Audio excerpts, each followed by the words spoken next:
Highness, Stephen Fry in the commentary box. Now we've got the Prince of Style, Rodney Harrington. Who do you fancy for this one, Rod? Well, I think I've got to go with Simon Whitlock, but this could be the start. If Mervyn can come up here and do a real good professional job, he may start to get this crowd on his side, and he's got to start doing that, because what's happening, he's coming up on these big stages and he's presuming that he's automatically going to get booed. So just a few people boo him, he's getting frustrated about it. He's got to start relaxing, and this could be the match that puts him on the road.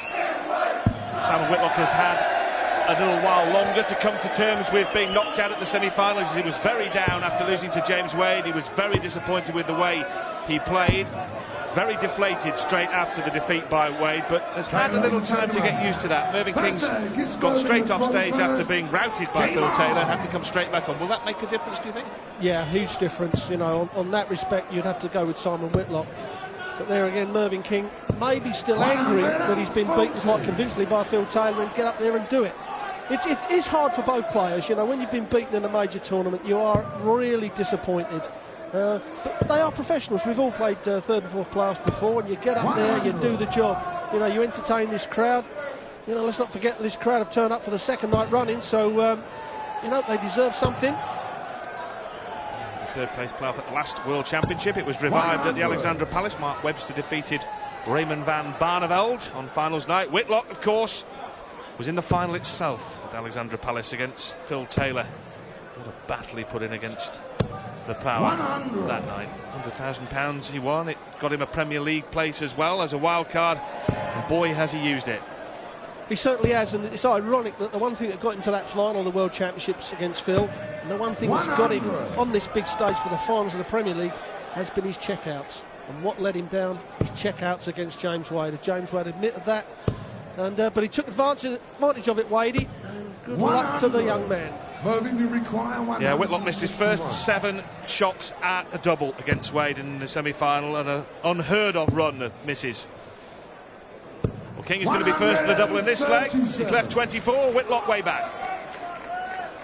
Yeah, all Whitlock can do is hit a big score and hope that Merv's going to miss. But if Merv can get these first 1 or 2 legs on the board, we may see a completely different Mervyn King in this third and fourth playoff. So double 12. That's a perfect guide. He should just clip this off the barrel. That's exactly what he's done. What he's doing there, Ron, he's not actually aiming at the double, he's aiming at the barrel. Yeah, that'll make him feel a whole lot better. 8-1 battering by Taylor, the only leg he won. Taylor missed 4 darts to the double in, so it could have been a whitewash, a power wash, as Stephen Fry was calling it. So yeah, I mean, he might consider himself a little bit fortunate to have even got 1, and he's off and running in this third place game. Yeah, Merv's scoring has not been what it was in the early part of the Premier League. He put points on the board in the first half of the season of it. In the last 3 or 4 weeks, he's just gone off the ball, and he is one of the players that is a heavy scorer. He relies on high scores, 140s and 180s, and he's certainly gone off the boil. It's just a pull there. I mean, his first start was perfect there, and he would expect at least to go off with a ton, and he's just walked off with 320s. Yeah, you said he went off the boil, Rod, spot on. The last 3 games, he lost them all in the regular season. He only won 1 of the final 6 matches, and his last game was a 8-2 hiding from Simon Whitlock, when Whitlock averaged over 104 and took King to the cleaners. So a few wrongs to be righted by Mervyn King in this game from our last regular season game. Well, I can assure you, as a player, you do remember them, and you want to get your own back. Phil Taylor's the king of it. If you beat him 20 years ago, he's going to remember it and get his own back. And you do. You get beaten and beaten well by a player, you always want to get your own back, and that's what keeps you going. Well, Whitlock has left himself Shanghai on 20s, one of his trademark ton-plus finishes, as Rod was rightly pointing out. Just haven't seen any of that finishing fireworks from the Wizard tonight. Is he going to ignite here? Well, needs the treble. For double top then, for Simon Whitlock's first ton-plus outshot of the night. It's not happening for him. No, but he's going to return to the dartboard with 3 more darts, where Kingy, all he can do is just set it up, as we use the phrase. 97. Simon, now, he doesn't want this first dart to go inside of this double 10, because that double 5 route and from there is not too good, but he pins it. First dart to enter it up. 1 leg all. Is Mervyn to throw first. Game on. Yep, that'll make him feel better as well. hardest legs to win, Rod, aren't they? The last leg and your first leg. Getting off naught is a big thing, as Mervyn King found in that semi against Taylor. Yeah, you tend to get frustrated, and when you get frustrated, you tighten up. It's interesting what Stephen was saying. You know, it's the same with actors or any other sportsman. When you get frustrated and you're not in your own time, that's when you tighten up. Coming up, James Wade, defending champion. Phil Taylor, 15 times world champion. The big final, £125,000 and the title of Premier League champion 2010. And let's not forget, that's the only title that Phil Taylor never won last year. 16. Can he be beaten? Can Wadey beat him? Oh, definitely Wadey's got the game, there's no question about that. But what he's got to do, he got his scoring back quite a bit against Simon in that semi, but it just weren't quite there, consistent enough leg on leg, and that's what he's got her up. Whitlock allowed Wade to play well, I think, and well, 2 single ones there and a 21. That's not going to help. But he did show his bottle to take out 107 when he was 5-4 down, and Simon Whitlock had left himself 40. So he's still got that in his locker, and he'll have to do that again against Taylor. Take out those kind of ton pluses, won't he? Well, it's the double top that's put James Wade where he is today in the Premier League.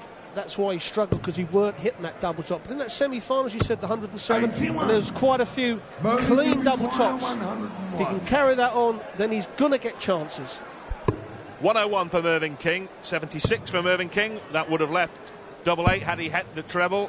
69. Well, he's left himself his favourite double 16. Sometimes wonder, he does have this obsession about leaving himself double 16 or double 8, doesn't he? We saw him try and take out 80 bar treble 16, which is mathematical madness, isn't it, really? I think so, and probably 99% of professionals would. I mean, Mervyn prefers this double 16. As he going to hit it?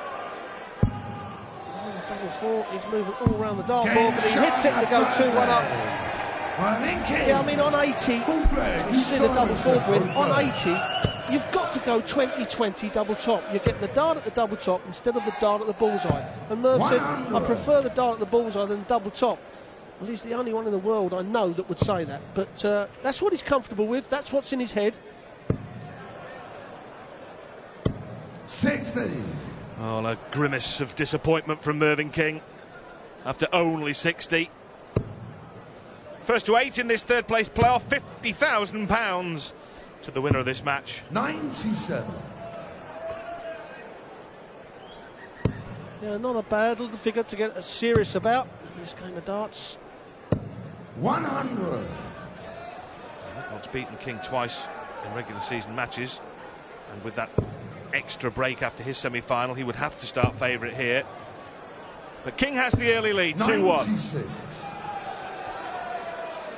You mentioned playing in third place playoffs, Rod. How difficult is it to shake off all the disappointment of losing in a semi-final for a player? It's harder when they've only just played and coming straight on. Mine was a couple of ones, I think I've played 3 in all. They were the next day. So that's a little bit different. You know, you've had the disappointment, you've had a sleep, you've had a run along the beach, you've had a walk, clear your head, then you're coming in. A run along the beach? I was a fitness fanatic, me, Rod. I was fit, you know. But no, it is different to having to come up here within an hour. As Mervyn King, it's his first 180. Well, here's another ton plus on offer for Simon Whitlock. Well, that's a good start. 74 left, and he stayed there for double 10. 108. Crucial time this for Mervyn King. Could go 2 legs up with his double 18 and pins it. Mervyn King is starting to find a little bit of form, and as I said, could this be the start of Mervyn getting the crowd on his side, because he is a very good professional, there's no question of that, and he is an exceptional dart player. Well, fair play to him here, because he has performed like a professional, having been knocked out by Phil Taylor. He's come straight back on. We speculated maybe he'd feel down about it, down on himself, difficult to motivate, but no. He's come in here and he's really doing a job, Mervyn King. Whitlock doing a job on the trebles. His first of the match and his 4th of the evening, all told. This is where Mervyn King is normally pretty good. 60. He hasn't done it. This is where he's lacked his little bit of form. Well, Whitlock got the first 3 trebles. Can he follow it up? If you're going to miss, that's not a bad dart. I think this is a 140 written all over it. 140. Spot on again.